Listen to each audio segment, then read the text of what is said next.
Recurring deadly floods in South Africa are natural occurrences, but they're rapidly manifesting into a more dangerous form. That's according to a climate change expert from Wits University. Now, Professor Bob Scholes spoke to my colleague earlier, unpacking what is causing the fatal floods experienced in KZN and in the Eastern Cape this week. Whether this particular event can be ascribed to climate change or not is a much more difficult question to answer, because climate change is about changes in the statistics over time. It's not about individual events. But we have seen an increase in the frequency of climate-related disasters in the last few years. And that's not only floods like this one, but also giant fires and droughts as well. All of these are climate extremes, and there's certainly been an uptick in these in South Africa. And if you speak to, for instance, the insurance industry, they're seeing record claims. Yeah. What is propelling these conditions that we are seeing? You say that there is, quote unquote, an uptick. That's right. So the ultimate cause is a change in the atmosphere of the Earth, which is caused by human emissions of greenhouse gases. That then leads on to changes in the circulation, particularly of the oceans, and the accumulation of warm water in the oceans, which then leads to more evaporation, leads to more moisture in the atmosphere, changes in the circulation, and that can lead to a whole range of effects, one of which is this phenomenon. This climatologically is called a cutoff low.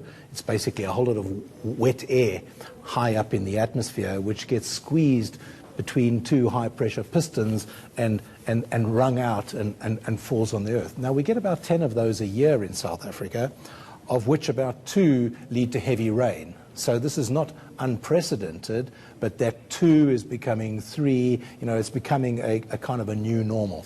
Wow.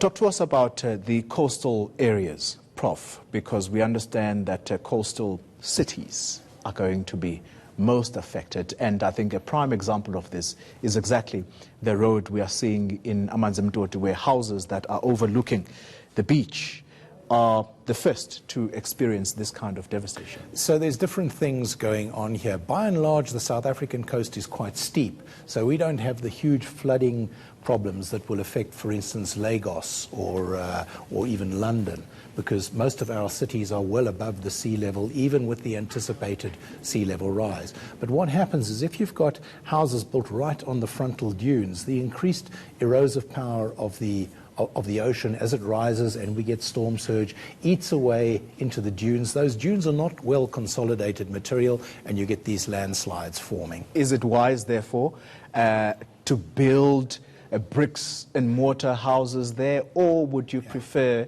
or would you advise that people build rather your cabin-like houses there along the beach, because you're never going to stop people building so in fact, you know, our law doesn't allow you to build on the frontal dunes. So many of those houses along there are legacy houses from before that law. There's very good reasons why we restrict the building on the frontal dune, and it's for exactly this reason. So that frontal dune is actually our first line of defense, and it is much more effective than, for instance, building concrete seawalls. You know, the power of the ocean is huge, and so having a vegetated dune is the very best thing you can do. But of course, everyone wants to be in front of everyone else and get the sea view. They, you know, carve down the dune. They say, oops, sorry, you know, I'll pay the fine.